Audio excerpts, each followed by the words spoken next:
We look like okay, guys, we are live. We are live. That was a dirty joke. We won't go there again. No, it wasn't. It's a family show. Okay, guys, we're live, and it is Tuesday night. The big one tomorrow night, Champions League Group B. First game, Liverpool against AC Milan. The mighty AC Milan, but maybe not so mighty. That's what we're going to have a chat about, of course. And I can't wait for one. Keith is with me, as usual, at Eaton Ryan on Twitter. And Ivan Jennings becoming a regular. He's got a season ticket at Ivan Jennings on Twitter. How are you boys? All right? Good, yeah. Good. We look like an Elvis Costello tribute. Fucking. You could be Elvis Costello anyway, yeah. Like a fucking red. Yeah.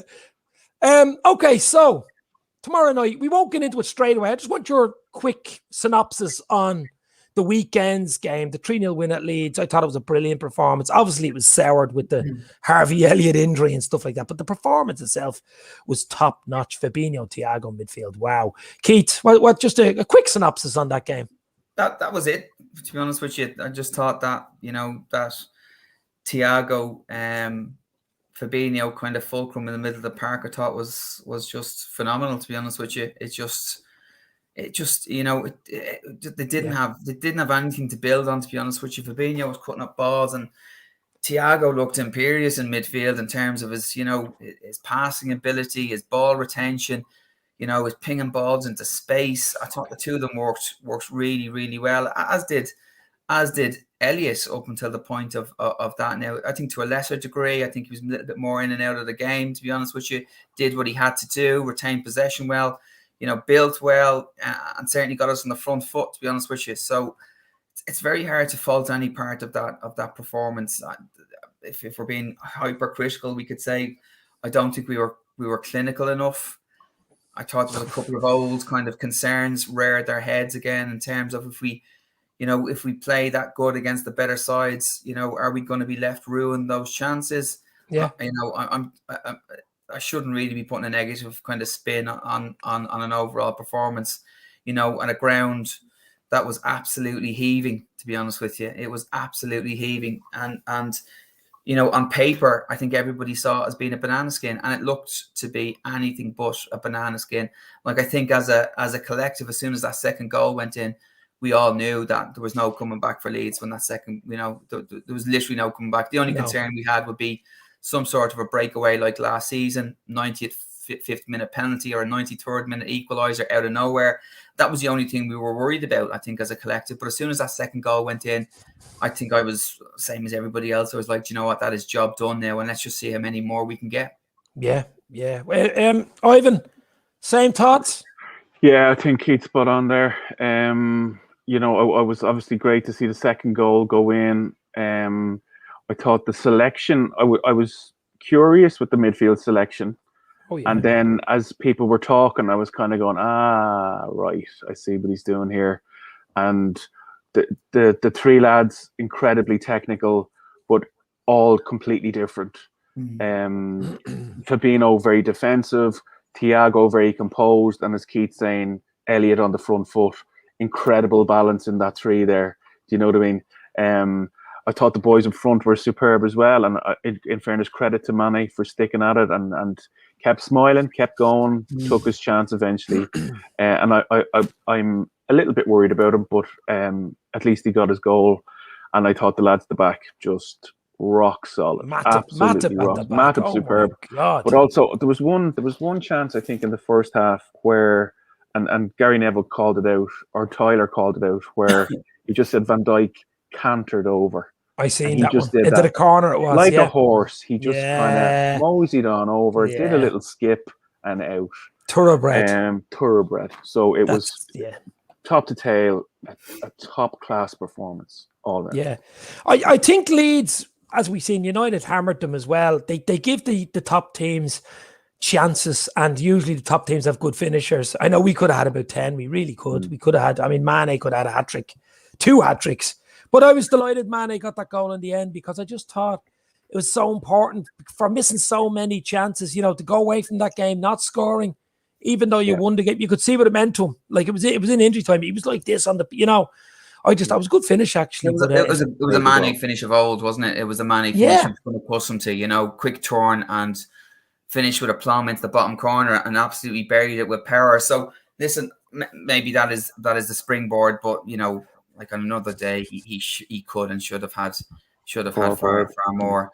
So as you said, the only concern we would have is that as a collective striking team, we are going to need to be more clinical, particularly in the tighter games where we don't have 25 chances and we're down to double figures, you know, or we're down to 8-9 chances per game. So when we come up against the big boys, we need to be a little bit more clinical. So, but listen, as we said on the pod last week, this felt like a first game of the season match. You know, the last 3 were broken up with the international break. It felt a little bit like we were starting again, but we're not really starting again because we're off the back of what, a significant. We've 3 wins and a draw in 4. You know.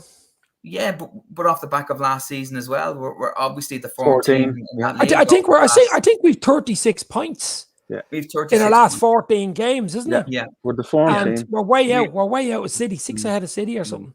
Yeah. So I think, and I don't think that team will look upon where we are in isolation. You know, for like, okay, we're done well for the last 3-4 games. I think they'll be very much looking at, you know what, as a collective, we've been very, very good now for not far off, certainly a quarter of a season. Do you know what I mean? So, or a third of a season. So, you know what, all things are pointing towards us being in very good nick. As we said, I think it was Friday we did the pod, the key for Liverpool is injuries. The squad is tight enough. You know, it's not quite as tight as people think, but I think up front it's very tight. Midfield, with Harvey Elliott being injured, is probably the one area you can get away with an injury. It's probably the only area because we're quite stacked in midfield, although Harvey Elliott gives us something different. You know what I mean? What's amazing? What's amazing is that if Harvey Elliott hadn't come onto the scene at the start of this season, I don't know one to be talking about it. And we'd have lost one of the other midfielders to an injury like that without Harvey Elliott having stepped in, we'd be absolutely shitting ourselves and going, all right, where the fuck we go again? Now we're looking at it kind of going, okay, it's a blow because ultimately he started every game this season for us pretty much. You know, young boys 2-1. Kid in. Look at Neil come straight in 2-1. Apologies for the United supporters who watch this, and I know of a couple who do, by the way. So I'm laughing my head off. Don't mind kissing, but I hate that. Oh, that's horrible. There's got to be a few text messages tonight, baby. Oh Lord. That's just brightened up the whole stream. You know, but like, you know, we've got Henderson to step in there. You've got Keita to step in there, and I'd say Jones is feeling it a little bit. Jones. I think Jones, like he's the most similar though, Keith, isn't he? Because as I was saying at the start there, they're different. So Henderson very functional, he'd be brilliant attacking wise. But I think Jones is actually the most similar to Elliott in terms of being able to get the ball down, stop a little bit, you know, a little bit more creative, you know. But like, I can't believe we're talking about him as we are. He's going to be an incredible loss. He's been superb in 3 games. Like this could have been an amazing season for him. And may still be an amazing season for him, depending on when he comes back. But I think the one thing you're guaranteed. Sorry for cutting across you, Ivan. I think the one thing you're absolutely guaranteed with Klopp is that when he gets himself right again, he will get opportunity. You know, so he's not going to be left out. You know, he's not going to be bypassed as soon as he gets back to fitness. He's going to be back in again, and I think Klopp will make sure of that. So all we can do is just wish him a speedy recovery, and hopefully he's a good healer and he gets back sooner rather than later. Klopp was devastated at the end, wasn't he? It was like his son, wasn't he? Treat him like his son, like, you know what I mean? Interview, no, but listen, as Keith just said there, it's true. We look at Harvey Elliott. It was on loan. He was brilliant last season for Blackburn. We all sort of said, I think Liverpool are going to keep him. He's not going to go back out on loan. I've been saying it since June that I think we'll keep him. He just gives us something different in midfield. And the other thing about it is, if he wasn't there, we're talking about an 18-year-old guy who didn't kick a ball for Liverpool last year. Incredible. He started a few games and we're all down in the dumps. You know what I mean? Like he's become a starter for the bloody team. He could have scored as well. I thought he had a great little chance there, but the defender blocked it and it came back to him again and the keeper saved it. Like he gets in dangerous areas, you know. And I thought he was going to score just before he came off. I was going, he's going to get one today, you know. He looked right up for it. He was very unlucky, very unlucky.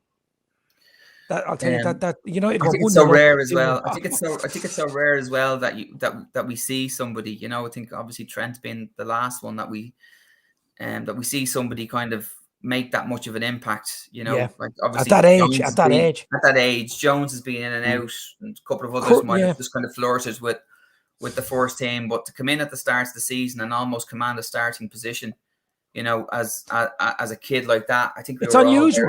It's unusual. It is. You don't see it. I mean, it's Michael Owen. It's Michael Owen-esque type of thing. We came in out of nowhere. Stevie G, Robbie Fowler. Yeah, you know. Well, I'll tell you another one. I'll tell you another one that could do it, could impact. And he's only 16. Caden Gordon. He looks a proper player as well. Caden Gordon. The Polish strikers up. Like, do you know what's different now? Yeah, he's a player. What's different now is that back then there were much more players coming through.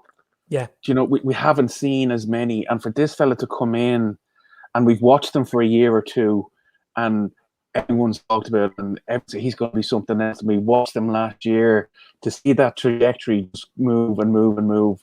And for it to come in and to see him start that first game and in again against Chelsea, like on a personal level, he must have been chuffed. He must have been absolutely blown away himself that he was being picked in the first 11 over some of the experienced players. Incredible. Well, I mean, he was picked ahead of Thiago and Naby Keita and Oxlade-Chamberlain and Milner, Henderson, you know. But what a confidence booster for the young fella. You know what I mean? Oh, unbelievable. Right, guys, I think what we'll do now is we'll talk about the big game tomorrow night. This is turning into a United banter show. After United were beaten 2-1 by the young boys, under 11s, grasshoppers, whatever you call them. But tomorrow night, Anfield, AC Milan. We all know 2005. We all know 2007. A lot of people forget about 2007 when we got to the final and lost 2-1 because we lost the game. But I'm looking forward to this game. I know Milan aren't the Milan that they used to be, that great side. They had a few great sides, but I think it's the first time in the Champions League since 13-14 season. I can't believe that. It's unbelievable. 7 years. And for us to get them in pot 4, lads, I mean, that's even just shows you how far they've fallen, doesn't it? Pot 4. So what do you think? Firstly, we'll talk about the game, the nostalgia part of it. Then we'll talk about who will play or whatever. So the game itself is nostalgic, isn't it? Liverpool, AC Milan. Oh, totally. Like I was over the San Siro probably 3 or 4 years ago for Juventus and Milan derby. Incredible. Like, they're a top club, similar to Liverpool. They've got the history. They've got the museum.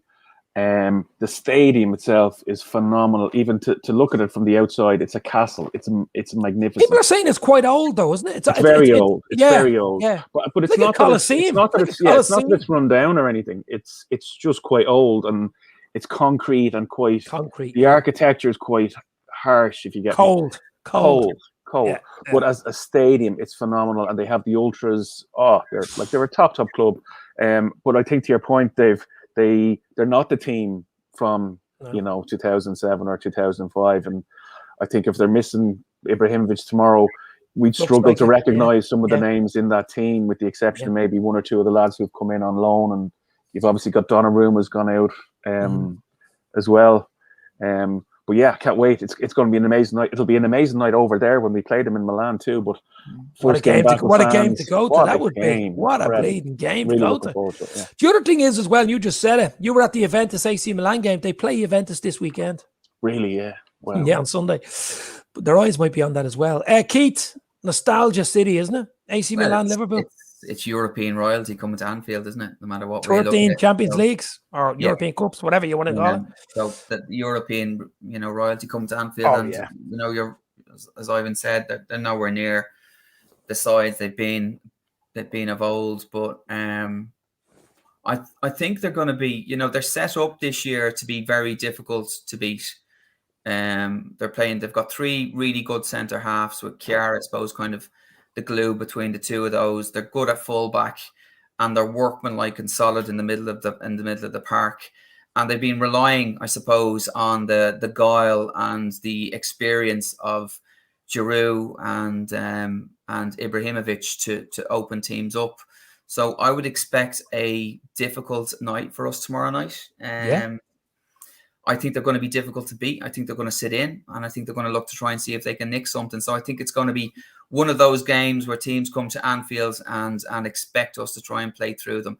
The only, I suppose, good thing, unless they change their system, is teams that typically play against us with 3 at the back, against their kind of, rampaging fullbacks and the way we like to play, typically come a cropper, right? So it's going to be very interesting in terms of how they play. They're absolutely, as Ivan said, they're nowhere near the team they once were, but they've started very well. They've 3 wins out of 3 in Serie A.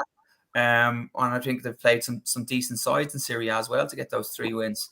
So difficult teams to beat, to be honest with you. They're going to be very difficult tomorrow night. Ibrahimovic is out. He's out. Looks like he's out. That's a bit of a blow, isn't it? It is when they've got a 34-year-old and 39-year-old playing up front, and they're their main. To be honest with you, I don't know about their second tier forwards in terms of how difficult they are. As Ivan have said, they've lost their keeper, they've lost their main playmaker, that Turkish lad I think as well. Went as well. So they seem to be a selling club rather than a buying club, don't they? There's not much money in the Italian league. There's not money. Financially, a lot of the Italian teams they're in a spot of bother, to be honest with you. So that's why I think Juventus had to even let Ronaldo go. I think his wages were killing them. They just don't have the money. Yeah. But as I say, AC Milan is a real. It's a nostalgia. Where were you guys? 2005. You weren't at that game, Keith, were you? 2005, you weren't at that game? No, not 2005, no. I was in Italy in 2005. I was at a wedding in Positano. So I ended up watching the match. Oh, you were in Italy for the match? I was in Italy. I was in Italy at a wedding in Positano, and I didn't see the start of the match, if I'm being perfectly honest, right? Just because it was during the speeches. I know, yeah. So I kind of missed the majority of the first half. And then I don't know whether it was the best man speech or something was starting. And a text message came through on the phone. It's 2005. There's nothing else other than text message, 3-1. And I just got up and I ran. And I found a small little room, right, like a box room with an old CRT TV, just full of Italians just watching the match. But we were well down south, so they didn't really care. They didn't like Milan. Yeah. So sat there and watched the match, just surrounded by a load of Italians. And went absolutely ballistic and went mental. So that's my memory. What a fucking great wedding to be at, isn't it? A few drinks after. Yeah. Well, listen, I never forget. Wow. I never forget the bride and groom's anniversary. So they get a text message every time, because I don't remember it for their wedding. Obviously, I remember it because it's Istanbul. Yeah, I mean, that's some great memories there. Where were you, Ivan, watching the game in the pub? Yeah, I was at home. I can remember my first child had just been born, and I was at home minding her. The missus was out. I didn't even have a beer in the house because I had no expectations that we were going to do anything. Because I think if you remember that season, it was game by game, and we're into the next round, and there's the Olympiacos game, and I had no expectations that we were going to win. And as Keith says, at 3-0 down at half time, it was like, oh God, this is going to be an embarrassment. Oh yeah, just keep it down, keep the scoreline down. Keep it down, exactly, and then for us to go and win it. It's just ridiculous. It was just incredible, absolutely. I looked at some of the saves from Dudek. The one where, do you know the double save he did from Shevchenko? The header and the one where, and you just see him turning around going like that. Yeah, you knew then.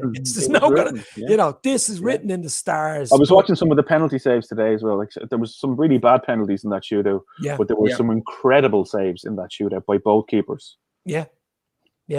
It went their way. But a lot of people, 2007, we should have beaten them in 2007. Do you know what? We played better in 2007. They got 2 goals, and I just seen a bit of it today, highlights of it today. Inzaghi scored. Yeah, but the time he scored, the 45th minute, just before the bleeding half time, that killed us. We were in the game. Nothing really was happening in the first half. You go in at 1-0 down, you know what I mean? All your hard work. And a much better side we had then as well. Yeah. And then they score on the 82nd minute to sort of kill the game, similar to the Madrid game. And we got a goal back, I think it was Dirk Kuyt, 8-9. I think if we would have had 10 more minutes, we would have. We even had a chance after Kuyt scored to get back into it.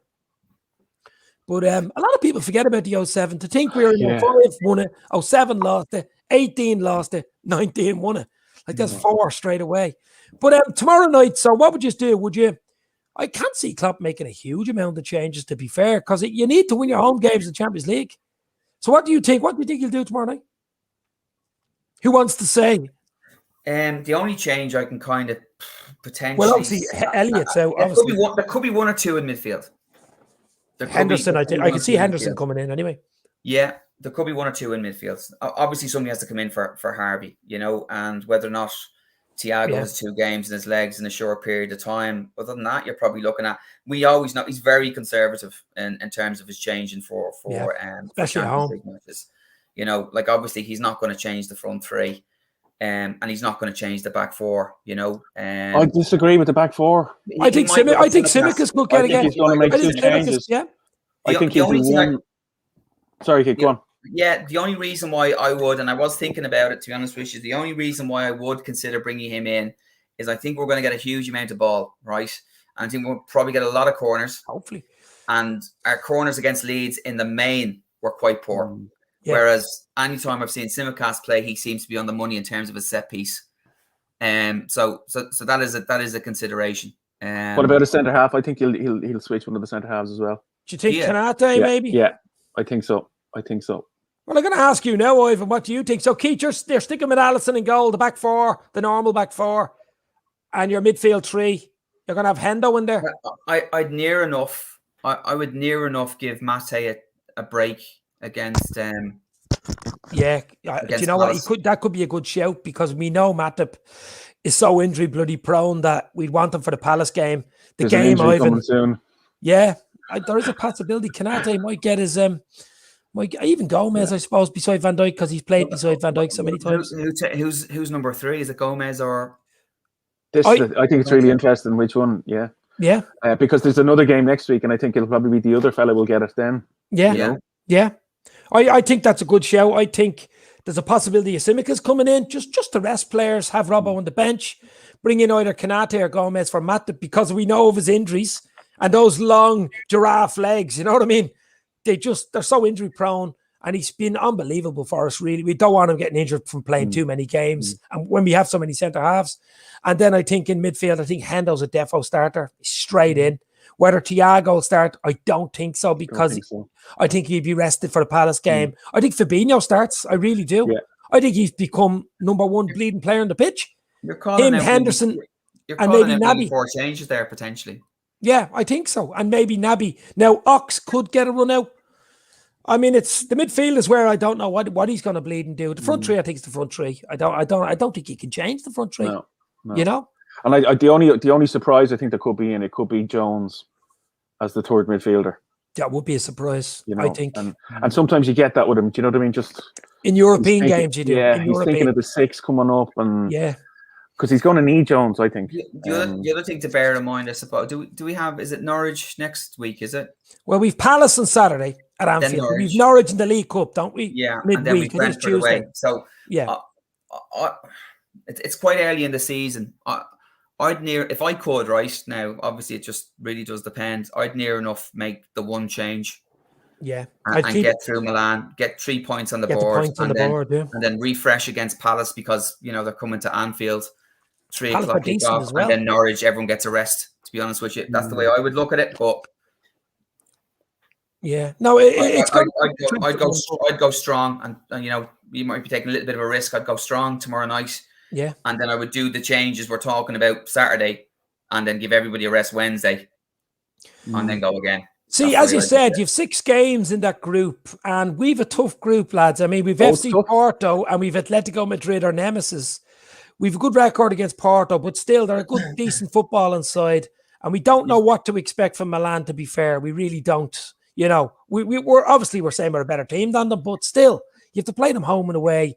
But the problem is we don't want to end up like Man United. We don't want to open up the group with a loss or even a draw at home. You have to win your home games, I think. You win your 3 home games, you're almost there. You know what I mean? We've got 3 Champions League winning sides there, and a La Liga winning side. It's a tough group. It really is a tough group. But I don't know what he'll do tomorrow night. As Keith says, probably won't make huge amount of changes for the very fact that you have Norwich next week and he can make a few changes in that. And then you have Palace. If you start making too many changes, there's a little risk there, isn't there? Although Matip, we have to put him in cotton wool, I think. Yeah, I don't think, like, with the three up front, you've obviously the consistency there. I think with Tsimikas having played already this season, I don't see that as a huge change. And it's not a drop, I don't think. Okay. And then I think, just on the Matip point, do we need to play him? I don't think we do. Bring one of the two boys in. Maybe. Yeah. Especially that Ibrahimovic isn't there now. He would have been a big fella. You're saying, right, you have two big centre halves there. I know Konate's huge as well. I have a feeling Konate could get his debut tomorrow night. Yeah. Konate could get his debut tomorrow night. Do you know that? Or else he'll leave him for the Norwich game to give him his debut. Maybe that's his debut, actually. Well, you see, he could make a raft of changes for the Norwich game.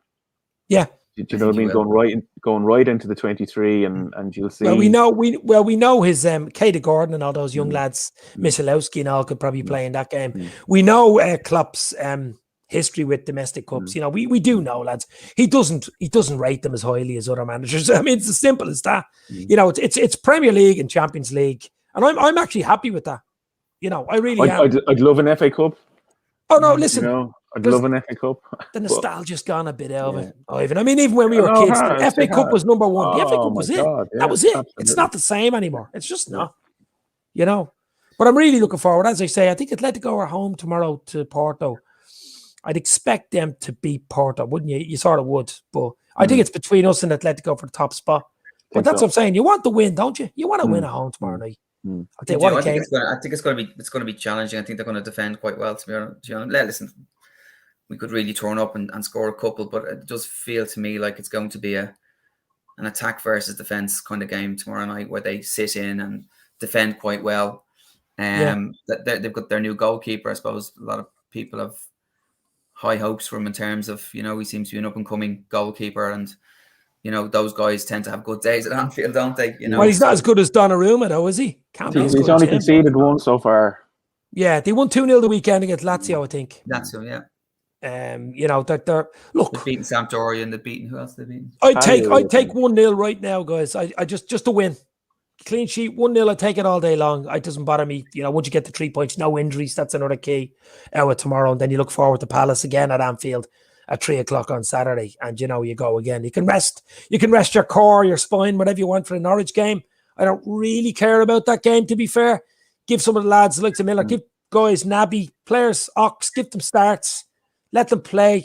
And then we've Brentford. I think it's a Brentford away. Then the following week, which would be a tough enough game as well. Yeah, you can't get too far away, but you'd like to think we're professional enough to look after a game at a time. So what do you think tomorrow night? You're going to obviously go for the win. I'm going to go. I'm actually going to keep it tight. I don't think there'll be a huge amount of chances in this game. I think I'm going to go 1-0 Liverpool. I'll just take the points and walk away. I just want to win tomorrow night. I don't care what's the scoreline, really. I'll go for my lucky 3-0 again. It's lucky so far, isn't it? You're loving that 3-0. I'm going to go right down the middle and say 2-0. Clean sheet. A late second. Second. Yeah, just to kill it. And it won't be killed off till about 10 minutes to go.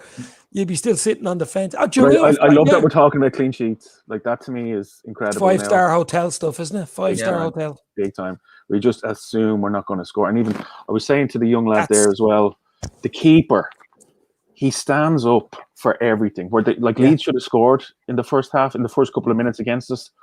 But he doesn't give the attacker any option. He doesn't go down early. He stays up as long as he can, and I never feel like we're going to concede with him in goal. He's incredible, a huge presence.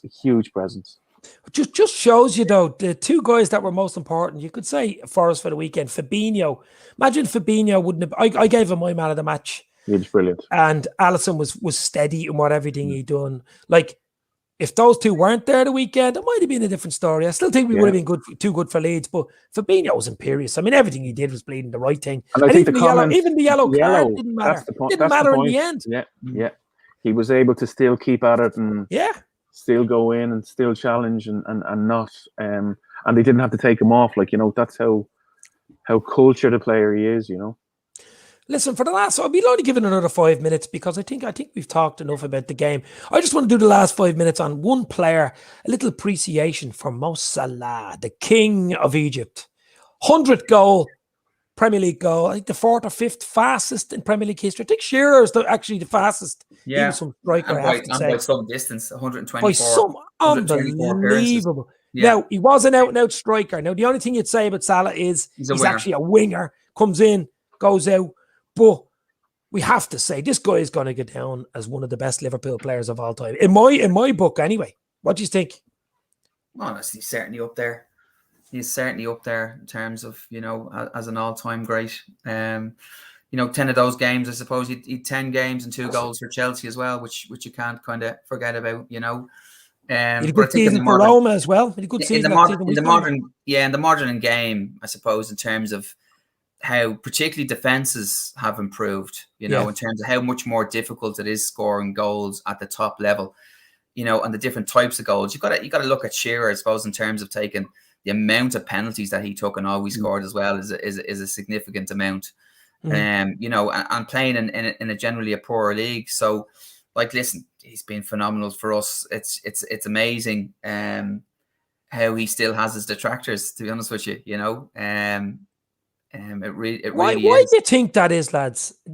He's never really talked about as much as, say, even I'm not saying Ronaldo, Messi. He's not that level. They're just different level. I think he nearly is that level, Dave. No, right? I mean he's the level below. I think. Yeah, I think he could be right at that level. There was the chat last night on Monday Night Football between the lads, between Gary Neville and Carragher. Was interesting, and Salah was mentioned there. The money he's looking for, his stats are as good, and his stats will be comparable when he gets to their age. I just think, when he first came into the club, and I remember he scored, was his debut Watford or Wolves, where Bobby hit one over the top, and he kind of bundled it over the line. Watford. I just feel that he doesn't look as cultured as a Messi or a Ronaldo, but his stats are as good. Ridiculous. And that's why I think even in the back of Liverpool fans' heads, it's just there's a little something there that I don't know what it is. Not in the back of my head, I can tell you. But the stats certainly are not in the back of my head. Do you know what I think it is? I think it's to some degree, when you look at him and the amount of chances and as good as we are. Yeah. So some people, his conversion rate's a little. Some people will think that he could have been better, right? And he maybe in terms of some of his chances, he's not as clinical as some of the all-time greats. Maybe that's it. And we've kind of been spoiled, I suppose, in terms of our finishes over the years. I think his work rate, and I think his ability to continuously get himself into the right position is something that gets him the amount of goals. I think we've had strikers in the past who wouldn't have had as many chances as him, but would have been more clinical, right? So you look at a Suarez, you look at a Fowler, you look at a Mickey Owen in their pump, right? And those lads were even a Torres, absolutely chance score. That our team is so good that we do give a huge amount of chances, and I think it's the same thing with Mane, and it's the same thing with all of our strikers. We're almost judging them off the back of their XG, and it's probably one of those things that's come up in the modern football that we never spoke about 15, 20 years ago. XG is something that's come into football in the last couple of years. I remember when we were younger looking at football, no one really spoke about assists. Now we're talking about 6 assists. It's expected goals. So what's your conversion ratio against expected goals? So there are more than one ways to win a game of football. Obviously, there are more than one way to win a game of football. And I think some of those stats that are thrown around the place maybe add to the narrative that he's not as good as people think he is. But listen, he scored 100 goals for us in record number of time, and he's won a Champions League and a League Cup title with us, and he doesn't look like he's going to stop. And this year he actually looks better than last year. He looks stronger, fitter, his touch is better, hungrier. And if we hang on to him, I don't think he passes the ball very well, if I'm being perfectly honest. Yeah. We got to tie him down, lads. He's not tied down. But if we do tie him down, he's 29 now. 29, yeah. He looks after himself as well as Messi or Ronaldo. We've got another 7 or 8 years of him. And does then become a number 9. He could be scoring 400 goals for Liverpool, 500 goals for Liverpool. Yeah. Do you know what I mean? Yeah, no, It's like, incredible. that's the thing. That's why I think, listen, I'd be very surprised if we don't tie him down. No, And I'd roll a bit of wages. This is all hearsay bullshit, $500,000 a week. Nobody has a clue. That's just all crap talk. But I think he's certainly Liverpool's best player. You know what I mean? He is. So he should be getting the best wages because he would get them at the likes of PSG. There's no doubt about it. They'll give him the wages. They give him $500,000 a week. No problem. So would City probably. So I think we got to tie him down. And as you say, he's 29. There's at least, I'd say, 5, maybe 4 or 5 quality years left in him. And, you know, and if they tie him down until 2026, which is 5, usually what they're trying to do now, which is 5 more years, he'd be 34. Now, I know FSG like a sell on. You won't be really able to get much out of him after 34. But, I mean, if he can win a league or a Champions League, you know, in between, that will have done the bleeding job, wouldn't it? But the thing I think for Salah is that season he scored 44 goals. Do you remember that season? Everything else after that then is, he wasn't as good as, you know what I mean? Who the hell is as good as that? That was like ridiculous that season. Incredible. It was incredible. He scored 4 against Watford. Everything he touched Anfield. was just phenomenal. Absolutely. But Keith, as you just said there, Keith, everything he touched that season, about 80-90% of it went in. But he's still getting into the same positions as I think he did in that 44-goal season. But he's just not either a bit unlucky or it's, you know, the ball isn't falling the right way or bad finishing. Even that Leeds chance there in the second half where Mane looked like he was fouled and the ball fell to him. He's 6 yards out. Your man gets his foot to it in the last second. That's a tap-in. There's another goal, you know? Yeah. I just think he scored. And maybe defenders are aware of him a bit more and know what to do. But he scored in that 40-goal season. He scored lots of instinctive goals. Like it had just come to him and he'd hit it, or you know, he'd hit a volley out of nowhere. He hasn't been getting as many of those types of goals, but he's still scoring and he will continue to score. And if he moves inside as he gets a bit older as a number 9. He'll keep scoring. Yeah. He'll keep scoring. Haven't seen as many of us cut in on the left foot, beat the first player, and just curl it into the back post or hit the back post. The one he got against Norwich, didn't he? Was the goal he got against Norwich? He cut in and his left foot and he curled it. Yeah.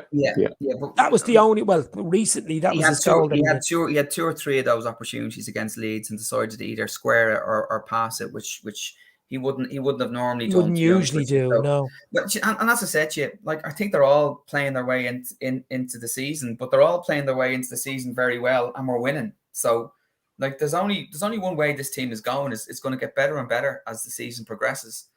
Now, obviously, off the back of some good results, to be honest with you, but you know, like all the signs are there for us to have an absolutely phenomenal season. Like even with Chelsea, if we'd have played Chelsea a little bit later on in the league, with them down to 10 men, with us a little bit sharper, I think we'd have beaten them, to be honest with you. You know? And if they'd come to play that day, we probably would have beaten them as well. So listen, I think we're in great shape, to be honest with you. If Mane can hit a little bit of form, that's the key for Mane. You know, a little bit more clinical in front of goal and take a few more of his chances. I think we're in really good shape, to be honest with you. I'll tell you the good thing about Mane the weekend. Obviously, he could have had a hat-trick. There's just no doubt about it. More, maybe, but could have had a hat-trick. He looked hungrier, though, I think, against Leeds, didn't he? There was other games where he's rolling around on the ground and banging the grass. Looked more frustrated, but he wasn't as frustrated. He kept on trying against Leeds, and in his back of his mind, was saying, I've got to score a goal here today. He had a smile on his face for everything, and he was physical, and he was getting involved. He's kind of drifted out of games with what you're talking about there, Dave, where he's got frustrated and he's not been involved for 10 or 15 minutes. He was involved all the time, you know, either directly or passing out from out wide, and with a smile, and he just kept going and going. I thought it was brilliant. Yeah. Guys, I think we leave it there. Nearly 40 minutes in. Enjoyed that. Big game tomorrow night. Cannot wait for it, guys. I'm going to go 1-0. Keith's going, I think, 3-0 or 2-0. 2-0 for Keith and 3-0 for Ivan. He loves those 3-0s. And Ivan, you're going to the Palace game on Saturday. The Palace game on Saturday. Can't wait. Yeah, Red Eye. Enjoy, Red Eye from Dublin. Yeah, can't wait. Enjoy. Okay, guys, that's it. Thank you very much for the comments. I'll talk to you soon. The Reds to beat AC Milan tomorrow night. And by the way, guys, Manchester United are after being beaten by 2-1 by the Boy Scouts under 16. Young boys of grasshoppers in Switzerland. The young Oh boys my at God. the young boys at Bangkok. Oh, for fuck's sake. I think they're going to be on their Toblerone tonight. That's it, guys. Beautiful. See you soon. Cheers.